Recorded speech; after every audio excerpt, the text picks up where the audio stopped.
abriram um espaço na parede que não vazava a parede toda, só aquela depressão e botaram ali o sacrário. Bom, Barão morreu, os herdeiros repassaram a casa e terminou na mão de uma madame, né? Ali se instalou o cabaré chamado Boate Monte Carlo, né?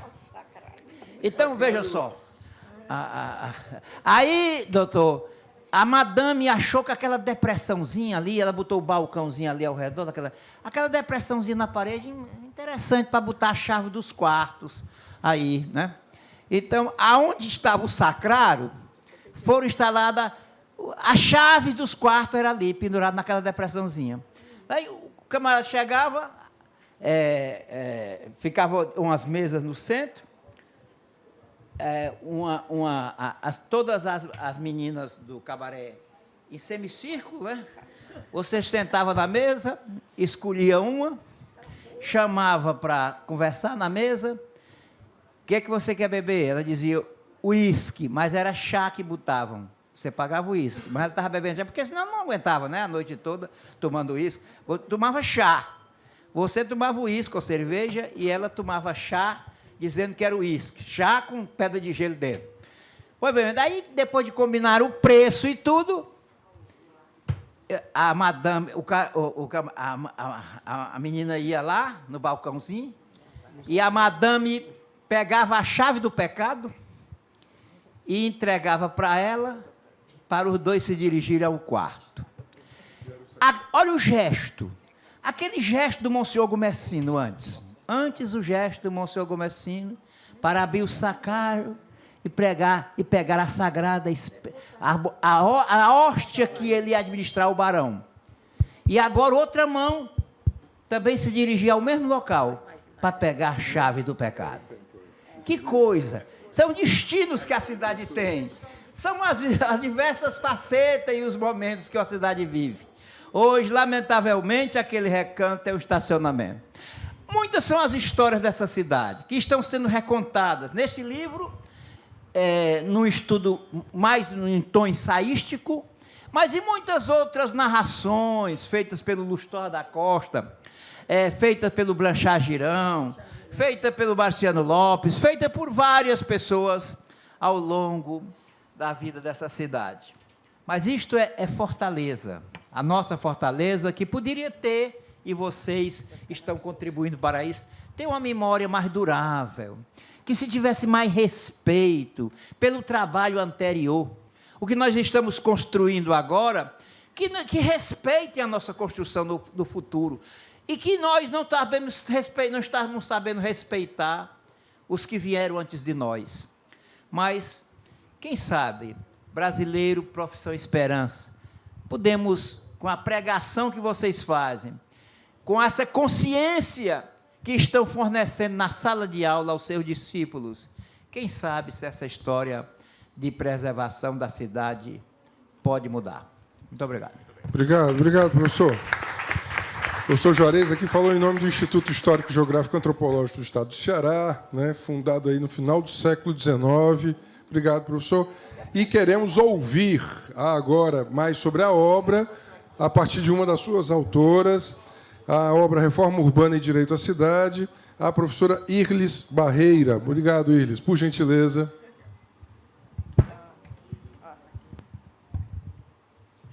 Então, bom dia a todos. Quero cumprimentar aqui o deputado Roseno, a secretária Arthur Bruna, a colega Maria Luísa Fontinelli.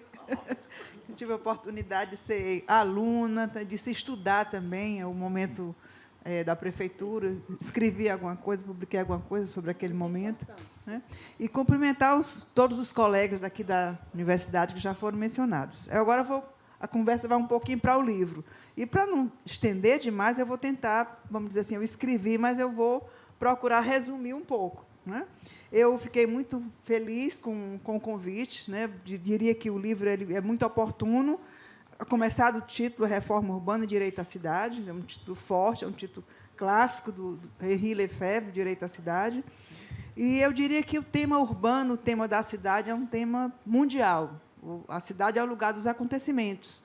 É na cidade que se acontece, vamos dizer assim, as catástrofes, né, as doenças, as epidemias, os problemas. Então, a cidade acolhe esse tipo de coisa. Só para ter uma ideia, né, dados aí do Observatório da Metrópole, como a Clélia já falou, diz o seguinte, que o Brasil tem uma taxa de urbanização altíssima, né, 90% superior, por exemplo, ao norte da Europa, América do Norte. Então, nós temos realmente a cidade, é uma concentração de problemas, de questões, de demandas, de movimentos. Então, é esse palco aí, vamos dizer assim, que está sendo objeto da nossa reflexão, né? Então, é diante disso que vem a pergunta: como assegurar modos coletivos de convivência na cidade? Eu acho que, no fundo, a nossa questão é como viver na cidade, né, e como viver com os grandes temas que são nossos, o tema da desigualdade social, o tema da convivência, o tema da segregação, os temas clássicos, né? Esse livro, a Clélia já falou muito bem, é fruto de um grupo de pesquisadores que já vem trabalhando há muito tempo sobre a temática, e a geografia, a gente tem o prazer de estar com a convivência mais recente também, trocando figurinhas com a sociologia, a gente tem feito trabalho juntos. E essa coletânea, organizada pelo Alexandre e a Clélia, faz parte desse projeto do Observatório das Metrópoles, que permite comparar, por exemplo, Fortaleza, São Paulo, Rio de Janeiro. Eu acho que a gente hoje tem um tipo de integração de dados muito interessante, né?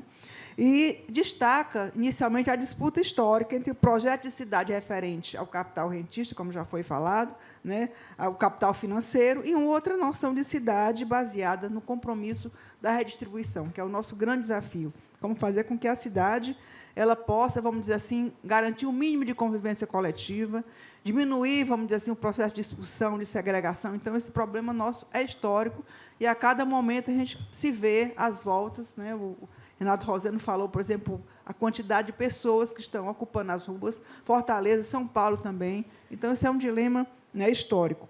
Então, a pesquisa vai abordar esse momento da continuidade, descontinuidade e o processo de regulação.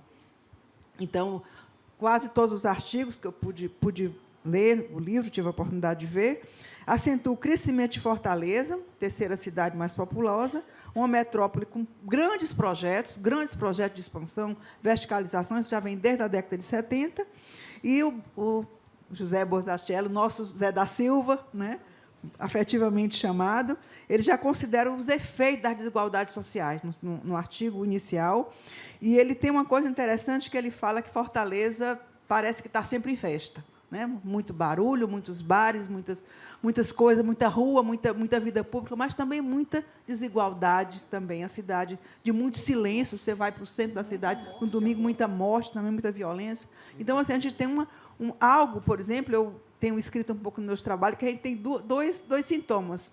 Um é a falta, né, uma escassez, e o outro é o excesso. Então, assim, falta moradia, falta, vamos dizer assim, saúde, educação, falta opção de coisa. Tem excesso também, excesso de barulho, né, excesso de violência, excesso. Então, a gente tem um pouco dessa sintonia, dessa orquestração, que vai para um lado e vai para o outro, né? E uma busca mais recente de um marco civilizatório, que são questões que são postas na coletânea, né? Então, a Fortaleza tem essa superurbanidade, que está no trânsito também, no adensamento, né? E essa perspectiva aí, vamos dizer assim, que é comum a várias metrópoles. A gente repete um pouco da história que acontecendo em outras metrópoles no Brasil e no mundo, né? Deixa eu pular um pouquinho aqui para não me alongar muito. Bom, no meio disso tudo, a gente tem um plano diretor. Eu acho que a gente tem uma oscilação também entre os problemas e as tentativas de criar dispositivos para regular um pouco isso, né? Então, o plano diretor constitui um instrumento que quer regularizar o crescimento da cidade. Eu acho que toda vida tem um processo de expansão e o processo de regulação, que é algo que também constitui a nossa história, né? Fala um pouco da experiência que nós tivemos com o plano de regularização fundiária, do qual o Rogério fez parte, trabalhou, vamos dizer assim, tem esse papel muito importante na rede Delis. Então, a gente teve essa experiência, né, junto com a geografia, com o direito, com a economia, para pensar a construção de um plano de regularização fundiária em 3 experiências: o Poço da Draga, o Pici e o Bom Jardim. E foi uma experiência interessante. Eu queria dizer que Fortaleza também agrega uma experiência acumulada nesses bairros da periferia. Sempre a gente vê nos jornais a periferia como lugar da violência, é um lugar de muita organização, de muita história, de muita atividade cultural, de muita gente que acumula, que tem dados, que sabe a história da cidade. Então, eu acho que isso é um dado muito importante e fundamental para a gente pensar um plano diretor, como agregar essas pessoas que têm uma história de participação, que têm uma história de mobilização, que conhecem a cidade na palma da mão. Então, eu acho que a gente tem também, né, essa rede, esse capital social e político acumulado. Eu não vou falar nos artigos individualmente, mas queria dizer assim que a coletânea está dividida em várias partes. Tem uma primeira parte que trabalha no impacto das políticas econômicas, nos processos de precarização da vida urbana. Tem uma segunda parte que trata dos instrumentos urbanísticos, a experiência das EIs, a experiência do PIF, e uma terceira parte que reflete sobre o mundo do trabalho. No final, como a Clélia já falou, o livro termina com a pergunta: outra cidade é possível? Eu acho que essa é uma pergunta-chave, uma pergunta fundamental. Como é que a gente pode pensar outra cidade? Maria Luísa falou em sonho, a gente não pode deixar de sonhar, a gente não pode pensar, né, na possibilidade de que a gente está sempre lutando com os instrumentos que se tem. Quais são? Né? Nós temos aqui, por exemplo, tivemos Fortaleza 2040, tivemos o Conselho da Cidade, Plano Diretor, tivemos as EIs. Então, há uma experiência também, né, de tentar organizar um pouco essas quantidade de problemas que a gente vê cotidianamente na cidade. Né? Eu vou finalizar dizendo que a cidade ela é percebida como o palco fundamental da violência, mas também nela, paradoxalmente, pode surgir possibilidade de ações criativas. Né? O desafio do novo urbanismo supõe levar em conta as experiências concretas e cotidianas inventadas no sentido formulado por Dessertor. É possível inventar a cidade, é possível pensar uma cidade diferente. É possível pensar, esperançar, como se diz, né? Uma cidade diferente. E a gente percebe também algumas mudanças no espaço urbano, por exemplo, a construção de praças, o Parque Cocó, que eu lembro que foi um momento importante na gestão do Arthur Bruno. Temos também mudanças em ciclovias, temos, enfim, várias tentativas de que o equipamento público ele cumpra realmente uma função e que o espaço público ele permaneça realmente como um lugar de produção, de criação, de encontro entre os diferentes. Enfim, é possível continuar pensando na reforma urbana, no direito à cidade, né, como questões clássicas que devem continuar, e acho que a gente está aqui abrindo, o livro traz um elemento importante para a gente pensar, e eu acho que ele é um livro também que ele chama para muitas ações, muitas possibilidades de que esse tema reverbere em vários lugares, aqui na política, em vários cantos da cidade. Obrigada, eu falei rápido, porque já estamos com a onde Obrigado. Obrigado, professora. Bom, quem está nos vendo aí pela TV, eu sugiro, você pode baixar esse livro em observatoriodasmetrópolis.net.br, observatoriodasmetrópolis.net.br, Reforma Urbana e Direito à Cidade. Muito importante, contribuição para o debate sobre a nossa reforma urbana, sobre a nossa região metropolitana, inclusive. Bom, vamos ouvir, obviamente, aqui agora, em especial, aqueles que lutam pelo direito à cidade, né, a partir dos seus territórios, territórios de resistência, territórios que muitas vezes são atravessados pela segregação, né, social e territorial. Eu lidero aqui, professora Irlizu, o Comitê de Prevenção de Homicídios. Né? Então, nós produzimos pesquisa permanentemente sobre a letalidade de 10 a 19 anos. Dos 121 bairros da cidade, 17 concentram 45% dos homicídios. Eu vou repetir isso. Dos 120 bairros da cidade, 17 concentram quase a metade dos homicídios. Nós temos o georreferenciamento de todos os homicídios da cidade, de 2014 até semana passada. Né? A gente tem uma equipe de cientistas de dados aqui na Assembleia. Isso é muito importante, a Assembleia do Ceará ela tem, portanto, essa instância. Se vocês quiserem saber disso, é cadavidaimporta.com.br. cadavidaimporta.com.br. Nós estamos produzindo todas essas informações. Temos uma parceria permanente com os territórios. Queria aqui citar um equipamento cultural fundamental nessa resistência, que é o Centro Cultural Bom Jardim, na pessoa do seu diretor executivo, Levi Nunes. Está aqui, Levi, que é um parceiro também do Observatório das Metrópoles. Né? E vamos ouvir agora os ventos que sopram do Titanzinho, como o Zé da Silva utilizava a esquina da cidade, né, Zé? A esquina da cidade. Quais são os ventos que sopram, os ventos da resistência que sopram de lá, são muito importantes. E o Zé, mais uma vez, eu tenho que citar aqui a sua obra. É muito difícil a pessoa fazer um clássico e que o clássico vire clássico durante a sua vida, né? Que os incomodados não se retiram. Pedro, que ventos sopram do Titanzinho? Bom dia, pessoal. Quero, antes de mais nada, agradecer aqui a oportunidade e também a professora Cléria.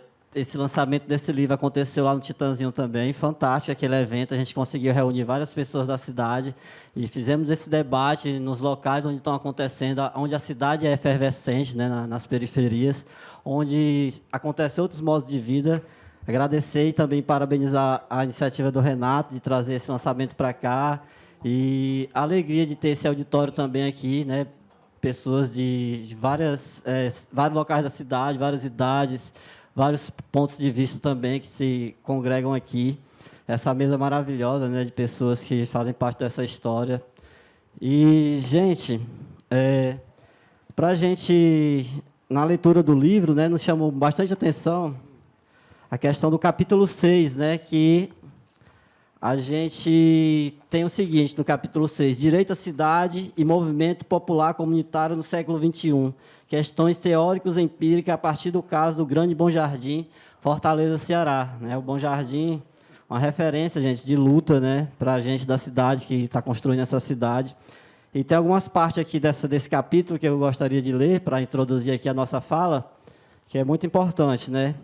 Qual o lugar, o papel e a relevância do movimento popular comunitário na luta pelo direito à cidade? Como esse movimento popular comunitário dialoga ou se incorpora e opera o referencial teórico e prático do direito à cidade no século XXI, a partir nas periferias urbanas das metrópoles brasileiras. Discutimos essas questões a partir do caso do movimento popular comunitário do Grande Bom Jardim, em Fortaleza, Ceará. E nesse livro também, nessa parte aqui, nesse capítulo 6, traz uma parte muito interessante, que é uma breve síntese do direito à cidade. Para Lefebvre, o direito à cidade envolve um programa político de reforma urbana e projetos urbanísticos, assentado no estudo das realidades, incorporando perspectivas utópicas e agregando forma de espaço e de tempos urbanos, com proposições de curto, médio e longo prazo. Neste sentido, Lefebvre destaca a invenção de espacialidades e temporalidades urbanas inovadoras e articuladas a perspectivas utópicas de reforma urbana. Ademais, para Lefebvre, o direito à cidade engloba mudança nas formas, funções e estruturas da cidade, transcendendo o atendimento de necessidades individuais com suas motivações marcadas pela dita sociedade de consumo. E evidencia que se trata de mais do que romper a lógica da mercantilização das cidades. Podemos afirmar, em tom de diálogo, que se trata de transcender ontologias, estéticas, epistemologias, sociabilidades, éticas e políticas urbanas hegemonizadas pela propriedade privada da terra e do capital e pela mercantilização. Parece ser esse sentido captado por Lefebvre, quando afirma que o direito à cidade deve envolver as necessidades sociais que têm um fundamento antropológico. E mais do que isso, quando afirma que as necessidades urbanas específicas são necessidade de lugares qualificados, lugares de simultaneidade e de encontros, requerendo também a necessidade de um tempo desses encontros, dessas trocas. Então, gente, essa parte do livro, né, traz a questão das realidades, e o Titanzinho, né, quem não conhece, a gente está numa área nobre da cidade, né, uma área muito forte, muito importante. E, desde sempre, né, eu costumo fazer uma reflexão, desde a ocupação europeia aqui, né, na nossa costa cearense, no mundo todo, se traz um modo de vida em que as pessoas que moram no local são expulsas do local. Isso é antigo, isso se repete, isso é atual, só que com um fator muito mais forte, né? Está moderno, está amplificado, está super desenvolvido. Quem foi que desenvolveu isso? Quem foi que desenvolveu as cidades, né? Qual é o desenvolvimento da cidade que nós temos? A gente sabe, conforme a fala de Lefebvre aqui, a mercantilização. A cidade virou uma plataforma do capitalismo, né? E aonde há essa plataforma, não existe vida, gente. A vida ela é espantada, a vida ela é segregada, é excludente, né? É uma lógica do sistema.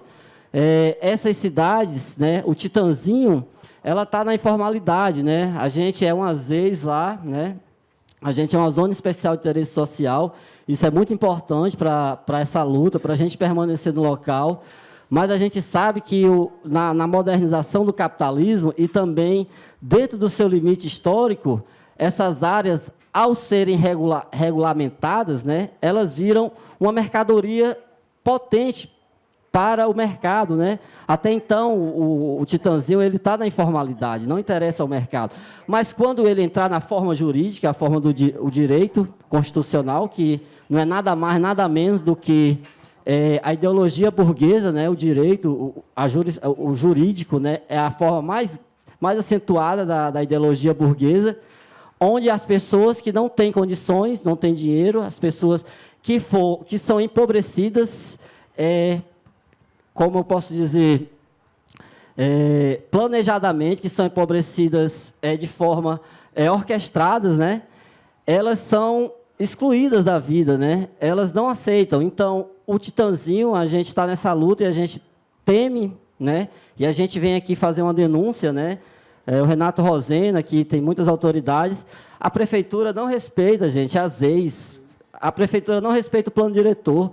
Como é que a gente vai para um local de debate, a comunidade se organiza para a gente construir uma cidade diferente, e a prefeitura é obrigada pela lei de passar todos os debates, projetos da cidade lá, que vai acontecer pelo Conselho Gestor das Leis, e a prefeitura não vai para esses debates e começa a fazer obras totalmente à margem do que diz a lei, do plano diretor, das leis. Isso é gravíssimo para uma cidade que precisa preservar um outro modo de vida, né? Não só o modo de vida burguês que vem da Europa e impõe aqui uma cidade mercantil.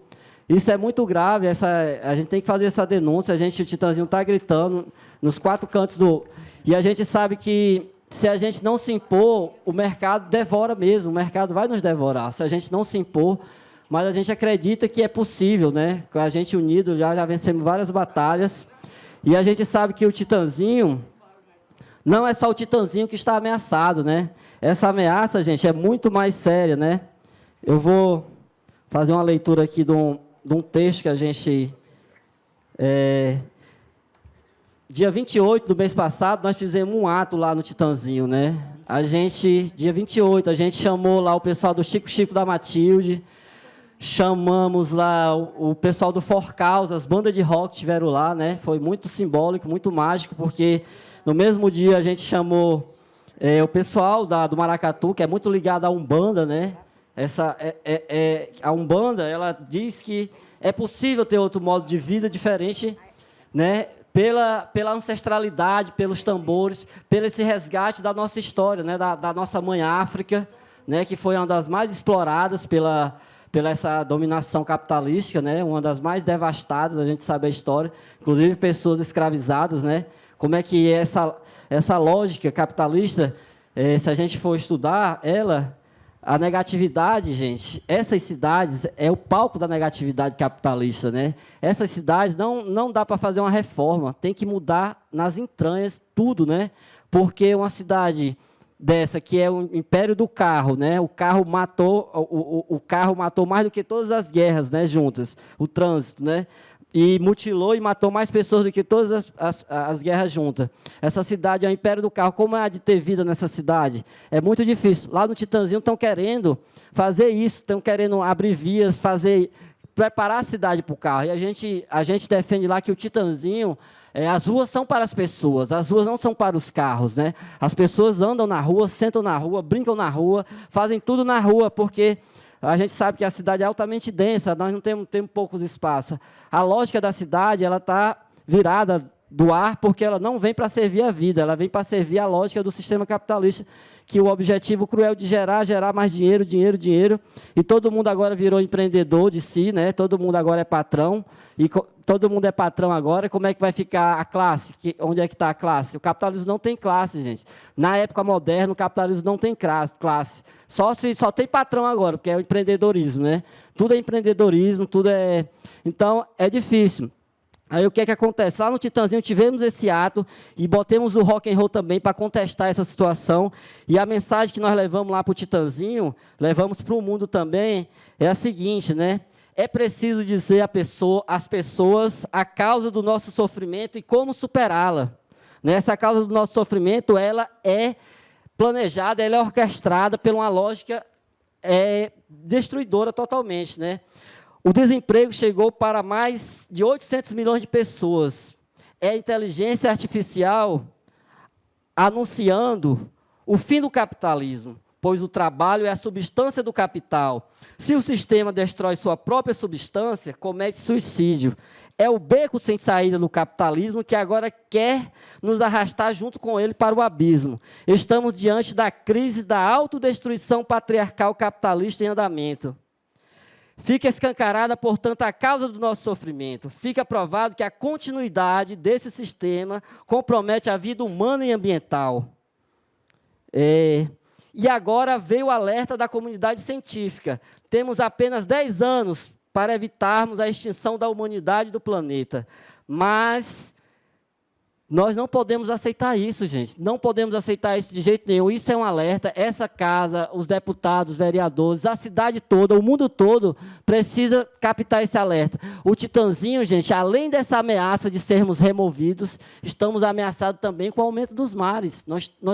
Nós temos lá, nós somos vizinhos do mar, o mar bate na nossa porta. Se esse mar, Renato está dizendo, aumenta um metro, está entendendo? Acaba a nossa comunidade.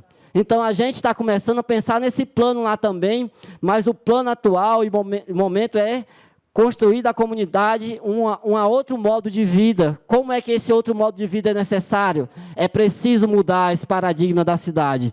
Totalmente, porque senão a vida vai ser devorada, como já tem sido, né, no mundo todo. Nós não podemos aceitar isso. Então, é muito importante esse encontro. E, para encerrar, gente, eu vou ler mais um texto que é muito bacana, tá bom? Tá bom, vou ler, mas é porque isso aqui, gente, foi uma declaração de amor que a gente fez lá, o Titãzinho, né? Bem elaborada. A gente queria lançar lá no dia 28, a gente não conseguiu, mas a gente... na vastidão de Fortaleza, surge um enclave de tenacidade e esperança conhecida como Titãzinho. Esta área impregnada de histórias entrelaçadas e lutas entranhadas testemunha uma batalha incansável contra a voraz especulação imobiliária que ameaça engolir a essência dessa comunidade vibrante. No coração do Titãzinho, cada rua, cada casa, cada riso e cada lágrima contam uma narrativa de resiliência. Sob o peso da avidez de interesses privados, os habitantes deste bairro enfrentam o ímpeto implacável dos governos que, associados com o mercado imobiliário, planejam a todo custo a remoção da comunidade. A luta do Titãzinho é uma sinfonia de coragem e determinação, uma defesa apaixonada de um direito básico, o direito à moradia, no mais profundo sentido da palavra, né, gente? Moradia, que a gente conhece, que a gente faz essa luta por moradia, a gente conhece. Enfrentando as marés da adversidade, os moradores erguem suas vozes e erguem barricadas feitas de união.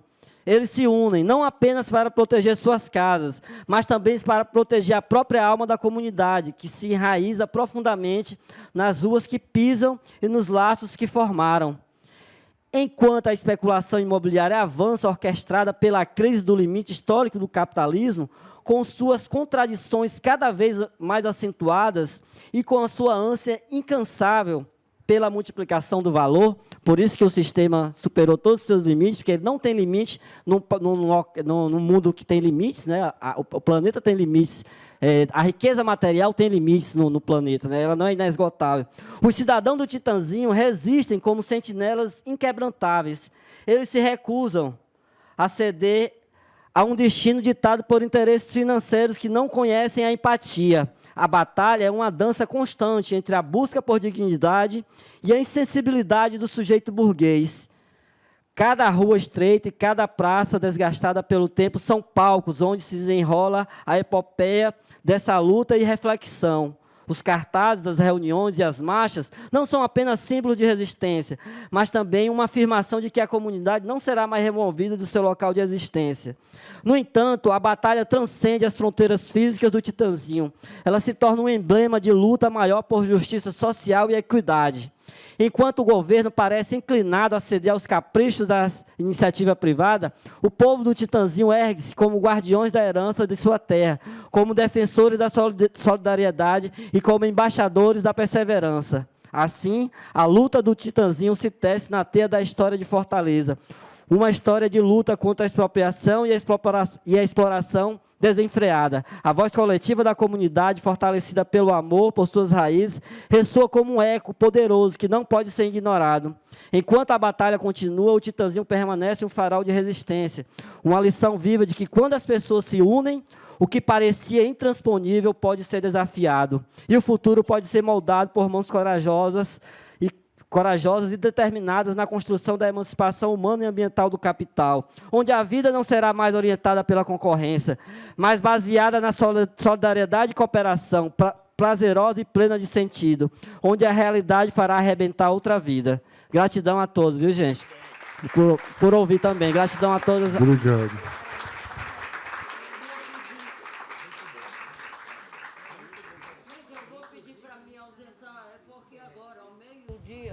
Em torno aí da luta da anistia, a gente está ouvindo um debate com a companheira Cecília, lá de São Paulo, e seria muito estranho eu não estar participando desse debate. Então, obrigado, Maria. Agradeço a todos e a todas, e principalmente a esse deputado que tem tido um papel destacado nessa luta importante. E leve meu apoio ao companheiro vereador, que eu considero quase um filho também. Tá certo.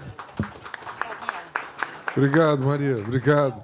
Lembrando que dia 28 de agosto nós vamos ter aqui uma sessão sobre a anistia também, né? A gente está aí nessa luta, eu representando também a Assembleia na comissão Wanda Sidô. Rogério, bom, ouvimos aqui, né, essa bela declaração de amor ao Titanzinho, do Titanzinho à cidade, na verdade, essa cidade que se faz resistência nas suas vilas, vielas, becos, né, praças. E a gente sabe que o Grande Bom Jardim tem isso também. A gente queria lhe ouvir, você, inclusive, também como um dos autores. Rogério, por gentileza.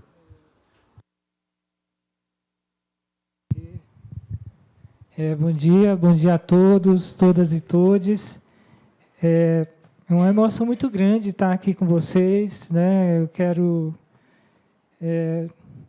Eu acho que dá para a gente imaginar, né, Pedro? A gente aqui ao lado de Maria Luísa, é muito peso, né? Muitas histórias, né?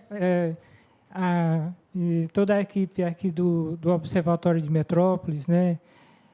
Agradecer demais aqui a oportunidade de estar aqui ao lado do Renato Roseno, aqui nesse momento tão importante, né? De lançamento desse livro. O livro também foi lançado lá no nosso território, no Bom Jardim, no Centro Cultural do Bom Jardim, né, Levi? Então, queria justamente iniciar agradecendo mesmo assim, a oportunidade dessa parceria tão grande que a gente tem com o pessoal da UFC e da Unilab, falando enquanto Rede de Delis, do Grande Bom Jardim, Centro de Defesa da Vida Herpe de Souza, né? Já uma parceria histórica. A própria rede nasceu de uma pesquisa em parceria com a UES, do grupo de pesquisa sobre desenvolvimento urbano dos bairros, né, professor Gil Jacó, da UES. Assim nasceu a Rede de Delis, dessa pesquisa, e a gente mantém essa tradição de ter boas parcerias com a universidade, seja através, mais especificamente, do curso de arquitetura da UFC, do PET da UFC, a professora Clarissa Freitas, né?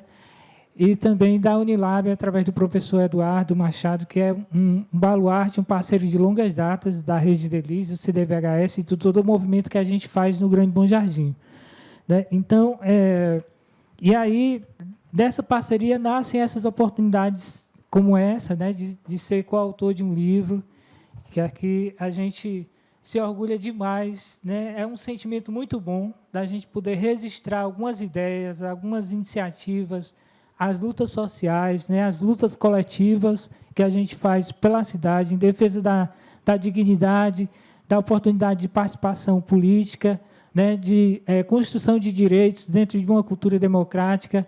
Isso é muito importante. A professora Yara e o professor Eduardo colaboram muito também com a rede de cozinhas comunitárias. A gente tem uma tradição já de monitoramento de políticas públicas, que vem desde da fundação da Rede Delis, como eu falei, né? Construir uma política de desenvolvimento sustentável pensada a partir desse olhar da periferia, que orientam, em termos de diretrizes políticas, a nossa atuação até hoje, né? E aí a gente também tem uma experiência de monitoramento, por exemplo, na experiência do orçamento participativo, né, no início da década de 2000, e de monitoramento do projeto de urbanização do Rio Maranguapinho, mais recentemente a luta pelo Parque Urbano Lagoa da Viúva, a rede de cozinhas comunitárias e as ZEIs, né, as Zonas Especiais de Interesse Social. Parte dessa experiência está justamente nesse artigo que o Pedro me deu a alegria de ver, assim, citando, né, nesse trecho que a gente ajudou também a construir, na parte 3 do livro, né, tem um artigo muito interessante do professor Renato Pequeno, da professora Joísa Barroso, da Unifor, da Valéria Pinheiro, e o nosso artigo coletivo, né, professor Alexandre? A gente construiu. Então, essa parte, a parte 3 do livro, com esse conjunto de artigos, retrata um pouco dessa história pelo direito à cidade, dessa história de luta pelo direito à cidade, né? Demonstra, por exemplo, Pedro, como que, na cidade de Fortaleza, o planejamento urbano, em vez dele ser participativo e considerando as diretrizes de urbanização da cidade que atenderiam de uma forma mais inclusiva, né, o caminho da cidade, ele é voltado para projetos especiais, né? Então, surgem as operações urbanas consorciadas, surgem as outorgas onerosas pelo direito de construir, surgem as outorgas onerosas de alteração do uso, furando o que o zoneamento da cidade estabelece. Então, cria-se precedentes, e essa é a regra, né? Criar esses precedentes para que o capital implante os seus projetos para além dos limites estabelecidos numa lógica de planejamento participativo. Então, é o que traz o artigo do Renato Pequeno, né? E dentro dessa tentativa de planejar a cidade de uma forma integrada, né, a gente tem a experiência colocada pela primeira vez no Plano Diretor da cidade de Fortaleza, em 2009, das zonas especiais de interesse social. O Renato fez menção aqui que, na cidade de Fortaleza, a gente tem mais de 1 milhão de pessoas vivendo em assentamentos precários. Esses assentamentos precários eles foram mapeados no Plano Local de Habitação de Interesse Social, que, inclusive, uma das coordenadoras está aqui, a Camila Aldigueri, né? Então, identificou, na cidade de Fortaleza, mais de 800 assentamentos precários, que são áreas sem infraestrutura, sem garantia da segurança de posse em relação à moradia, que vivem em condições de precarização da vida, né, do ponto de vista da formalização do direito e da garantia de condições adequadas de vida. Ainda assim, desse total, apenas 45 foram apontadas como ZEIs no plano diretor de 2009. Né?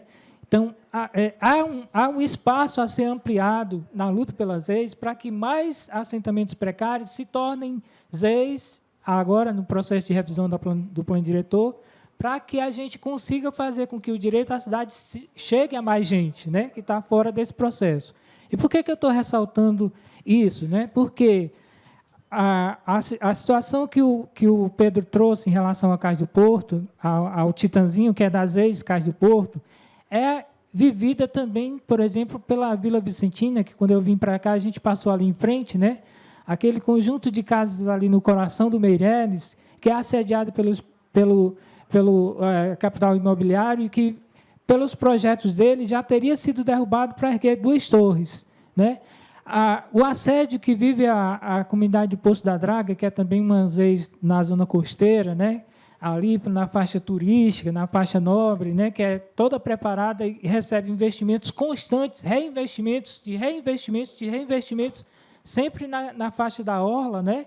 Em relação ao modelo de cidade que é construído, em relação ao capital e o poder que está na cidade, né? Que está gerindo a cidade. Como é que a gente protege essas áreas que são ameaçadas por essa lógica, né, Pedro?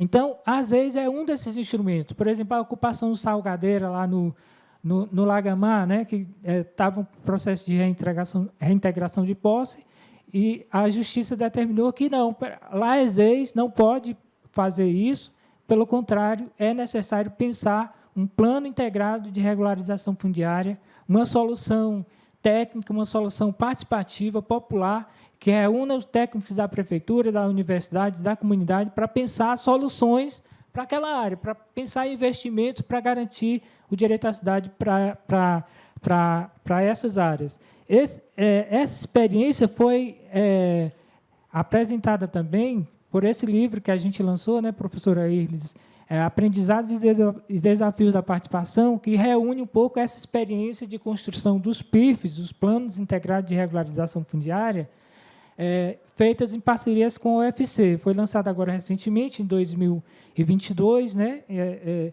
E aí completa com esse que a gente está lançando hoje, né? Que traz esse capítulo, é um pouco da memória dessas lutas, que no papel são simples, há estudos, dissertações, teses de mestrado sobre o assunto, mas que, na prática, é um processo de animação das nossas lutas, de resistência das nossas comunidades frente a essa lógica avassaladora, né, a lógica do capital, que visa sempre mais ao lucro, né, e enquanto que a gente quer garantias de continuar desenvolvendo as nossas culturas, os nossos coletivos culturais de juventude, a nossa participação política, pensando os destinos que nós queremos para nós mesmos, recuperando áreas ambientais e condições de moradia adequada, né, para essas áreas periféricas onde a infraestrutura urbana não chega, né? Então, essa é um pouco da síntese que eu queria falar aqui hoje. Mais uma vez, agradecendo a oportunidade, convidando as pessoas a realmente lerem o material e se apropriarem, né? Enfim, muito obrigado pela oportunidade, Renato. Eu que agradeço, Rogério. Estamos aí juntos nas lutas. Sempre. Obrigado.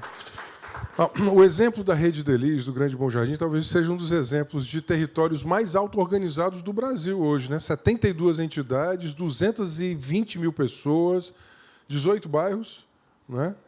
Isso. Então nós temos aí assim, nós temos aí talvez um dos melhores exemplos que nós temos assim de auto-organização. Muito recentemente, uma pessoa do território, Rogério, disse isso, né? Com a entrada no debate público dos superprédios de 50 andares, né, e da outorga onerosa pelo direito de construir, secretário, uma liderança do Bom Jardim diz assim: a ZEIS entra na legalidade da cidade em 2009 e até hoje os PLCs da ZEIS em 2023 não foram votados. Em contrapartida, os superprédios e a outorga onerosa pelo direito de construir e as operações consorciadas tiveram uma aprovação mais que célere, ou seja, o direito à cidade para essas centenas de milhares de pessoas há mais de uma década e meia, né, está empacado, não recebe os investimentos necessários, e, contrapartida, a especulação imobiliária e a sua possibilidade de criar valor de troca, né, a partir desses instrumentos urbanísticos tem uma velocidade gigantesca. Quero agradecer muito e, mais uma vez, afirmar que nós estamos juntos nisso para tentar, de fato, fazer uma cidade um pouco mais humanizada, né? Nesse debate sobre violência, nós temos tido, professora Clélia, os demais professores aqui, professora Irles, veja, os territórios mais violentos hoje, né, são exatamente aqueles em que o direito à cidade mais falta, né? Ou seja, nós temos nós temos feito, inclusive, esse debate com as gestões municipais. A melhor forma de prevenção é melhorar a qualidade da cidade que chega a esses territórios e a essas pessoas. Nós temos todas essas informações. Falta, obviamente, a decisão política que nos faça alterar a lógica, inclusive, de não fazer desses territórios de exceção. Por isso mesmo, queria passar agora ao professor Alexandre, ele vai fazer, né, a nossa penúltima fala, e o professor Eduardo vai fechar aqui a nossa mesa nessa sexta-feira, né, que a gente possa, inclusive, comemorar o livro. Professor Alexandre. Bom dia a todos, todas. Quero saudar aqui a todos os presentes. Me sinto muito feliz e acolhido na Casa do Povo. Quero agradecer aqui ao deputado Renato. E contente pelo momento de lançamento do livro, que é um momento de culminância que é precedido de muitos outros, né? Quando a professora Clélia, que assim chamo carinhosamente, né, minha amiga, convida para essa responsabilidade de organizar, né, no seio das atividades do Observatório das Metrópoles, nós sabíamos do desafio.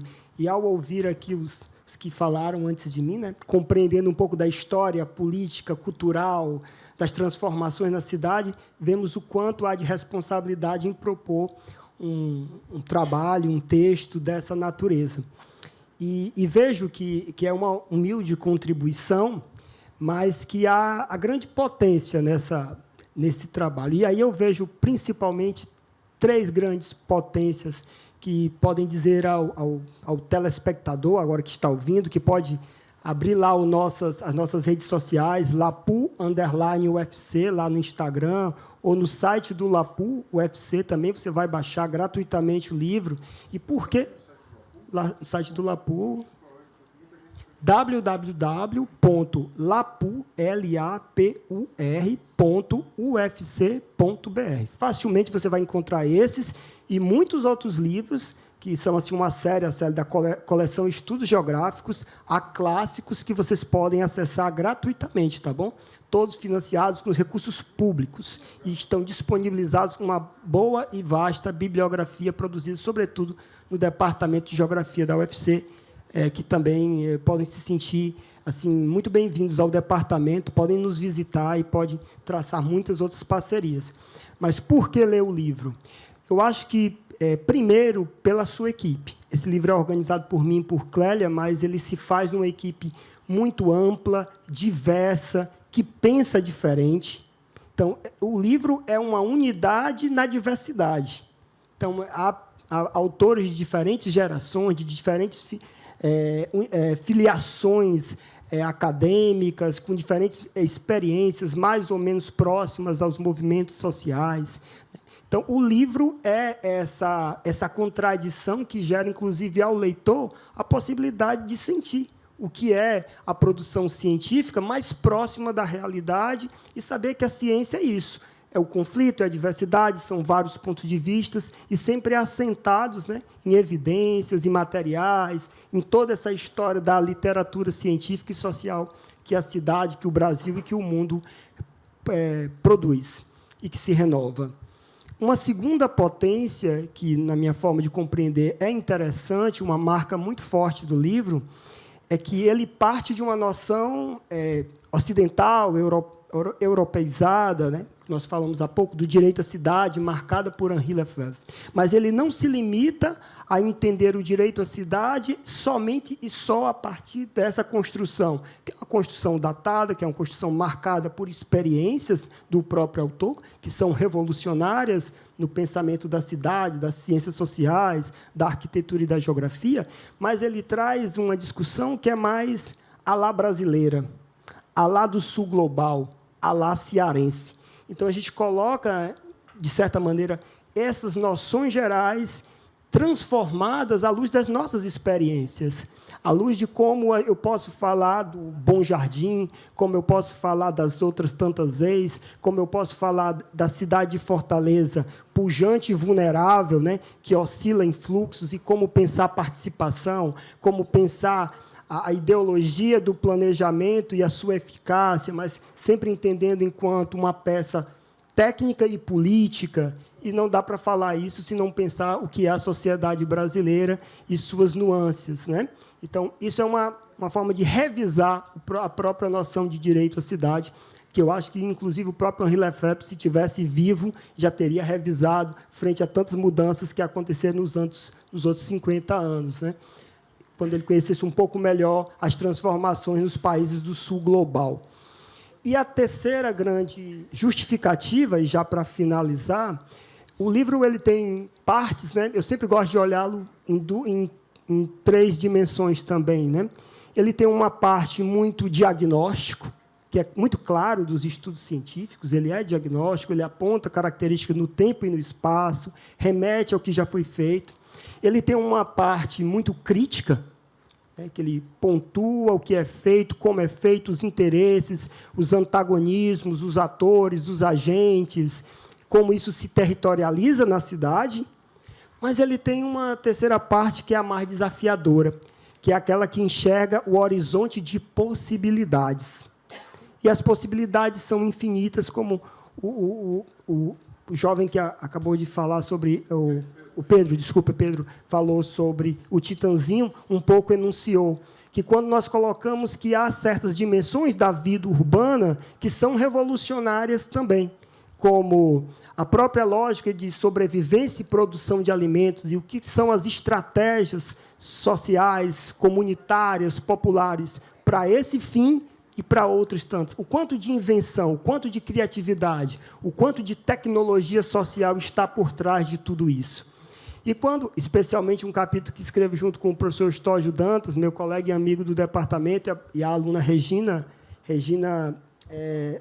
Balbino, quando a gente fala dos lazeres, e aí gostei muito da fala do Pedro, quando ele fala lá do rock and roll. Então, a cidade, o direito à cidade, a moradia, os espaços públicos, eles precisam de um elan, eles precisam de um tecido conjunto.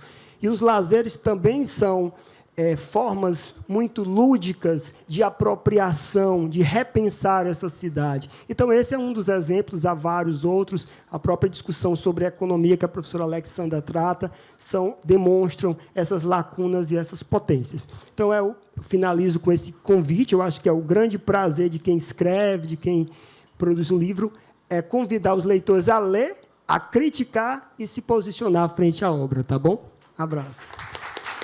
Obrigado, professor Alexandre. Mais uma vez, você que está nos vendo aqui em casa, né, pela TV Assembleia, nos ouvindo pela Rádio Assembleia, esse aqui é o lançamento da obra Reforma Urbana e Direito à Cidade, o Observatório das Metrópoles. O professor Alexandre deu também um outro site, o site do Lapur UFC, eu acabei de consultar, já marquei aqui, e eu fiquei sabendo que os Incomodados Não Sei, está lá também, olha só, que bom. Então, eu estou aqui recomendando por demais. Para fechar e para nos convidar aqui para a comemoração no almoço, né, fica a cargo do professor Eduardo e da Unilab, que vai nos convidar aqui, né, para a cozinha comunitária. Professor Eduardo, por gentileza. Olha só que coisa boa, cozinha comunitária. Muito bem. Queria fazer uma saudação a todo mundo que está aqui, todos e todas, dizer da alegria de estar participando desse momento tão importante, que expressa um pouco o que foi a própria construção do livro, o que é o próprio livro. E eu acho que a fala do professor Alexandre, né, ela já sensibiliza bastante para a leitura do livro. Esse livro ele é resultado de muito trabalho, de muito esforço, de muitas lutas, de muitas construções interindividuais e coletivas que articulam agentes que são diferentes entre si, porque são agentes acadêmicos, são agentes do poder público, são agentes governamentais do Estado e são agentes da sociedade civil local organizada. E eu acho que esse é um elemento muito importante, principalmente no momento que nós estamos vivendo, que é de destacar e fortalecer a democracia. Eu acho que nós estamos no momento de refletir como é importante a democracia, né? Como ela é uma construção que precisa ser regada, cuidada, fortalecida a cada dia. E aí, eu acho que um elemento essencial que o livro coloca, o professor Alexandre já falou de uma atualização do entendimento do direito à cidade, o que é, afinal de contas, o direito à cidade, e várias falas aqui nos indicaram como a cidade é relação humana, são as pessoas, em primeiro lugar, são as memórias, são os patrimônios, são as relações interpessoais, né? Mas é uma construção cotidiana em várias escalas, escala micro, escala meso, escala macro, e é também dedicação, também compromisso de transformação dessa cidade, de mudança em direção à maior justiça social, no enfrentamento de violências e violações de direitos múltiplas, e no acesso, usufruto e garantia de direitos. E aí eu queria destacar aqui, inclusive, nessa articulação entre poder público, academia e sociedade civil, que é preciso ter uma dedicação à cidade. Eu penso aqui, particularmente, eu queria fazer um destaque, professor deputado Roseno, né, deputado Renato Roseno, que está no dia a dia das lutas, Arthur Bruno também, são pessoas que têm essa dedicação à cidade, né, têm serviços prestados à cidade, gostaria de dizer. Mais do que isso, tem amor à cidade, porque sem amor não se faz isso. Não se faz esse esforço continuado, sequencial, cumulativo, desafiador, e fazer um destaque também para as lideranças popular comunitárias que estão nessa luta tão difícil. Então, eu queria falar dessa atualização do que é o direito à cidade, porque tem um outro elemento que me parece importante, e eu já estou caminhando para o final da minha fala, porque por conta do tempo também, né? Essa atualização ela envolve as chamadas periferias. O livro dele também traz uma atualização que não é somente acadêmica, é uma atualização da sociedade civil local organizada nas periferias da cidade de Fortaleza, que também produzem conhecimento significativo e relevante para que nós possamos lutar pelo direito à cidade, pela reforma urbana, e para que nós possamos construir uma outra cidade. Esse é um elemento que me parece decisivo e que, no presente, aponta para o futuro. Aponta para o futuro da gestão pública, para o futuro das políticas dos sistemas públicos, aponta para o futuro da própria universidade. Eu tenho a alegria e o orgulho de ser sociólogo, trabalhar na Unilab, mas também ser muito parceiro do Departamento de Geografia da UFC, que eu tenho muito carinho, posso dizer que eu tenho amor por essa aproximação, por essa construção conjunta. E a universidade ela precisa, cada vez mais, fazer aquilo que um território como o Grande Bom Jardim, por exemplo, já vem fazendo de maneira pioneira, construir uma articulação continuada entre movimento popular comunitário, sociedade civil organizada da periferia e as universidades, na busca de construção de conhecimentos, de dados e de análises que fundamentem demandas, proposições e reivindicações para o poder público. Porque enfrentar os grandes problemas que a cidade vivencia, a meu ver, envolve um enfrentamento imediato e emergencial, ao nível micro, por exemplo, das quadras, dos quarteirões, dos bairros, mas envolve também ações de médio e longo prazo estruturantes.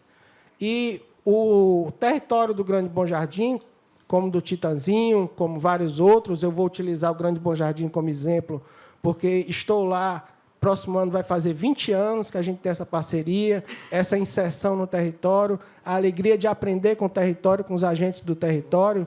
O território do Grande Bom Jardim tem sido capaz de gerar tecnologias sociais que são relevantes, como as cozinhas comunitárias e a rede de cozinhas comunitárias, que indicam soluções concretas para enfrentar os grandes problemas vivenciados pela sociedade, que são problemas desafiadores. O poder público não tem condição sozinho de enfrentar.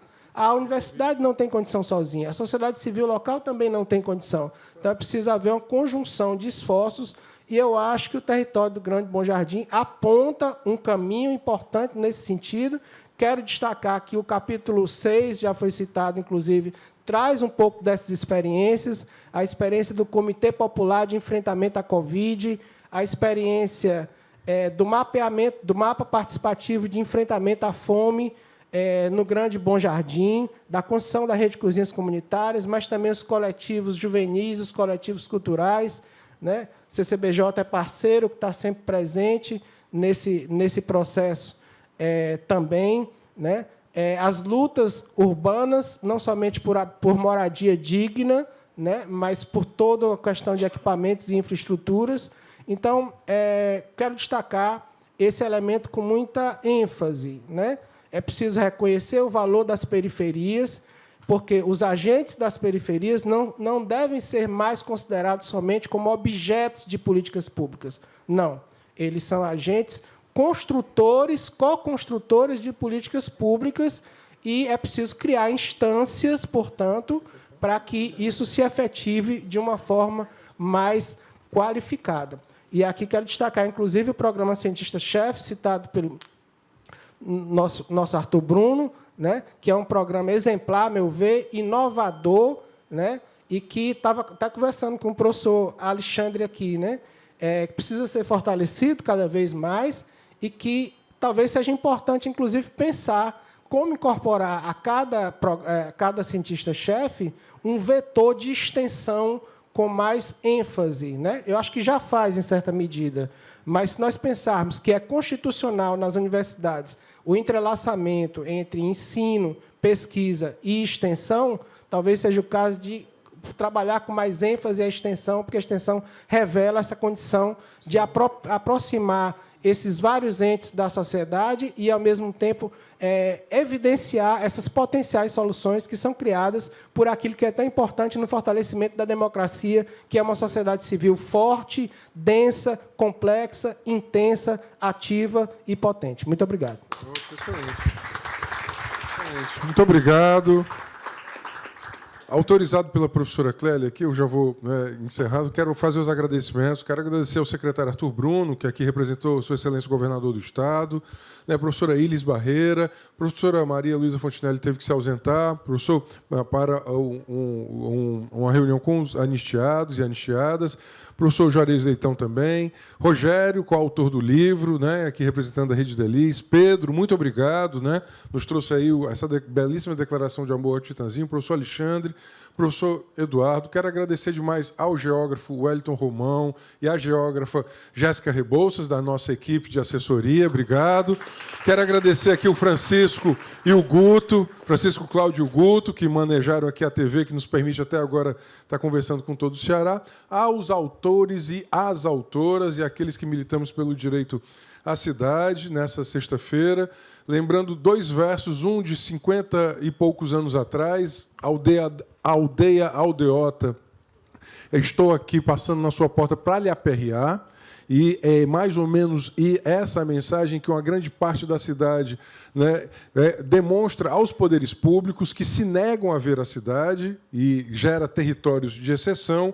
E, muito recentemente, Zé, conheci uma banda de rap do Bom Jardim que diz assim, que tem muita vida para além da perimetral. Muito obrigado, declaro encerrada a presente lançamento do livro Reforma Urbana e Direito à Cidade. Bom fim de semana.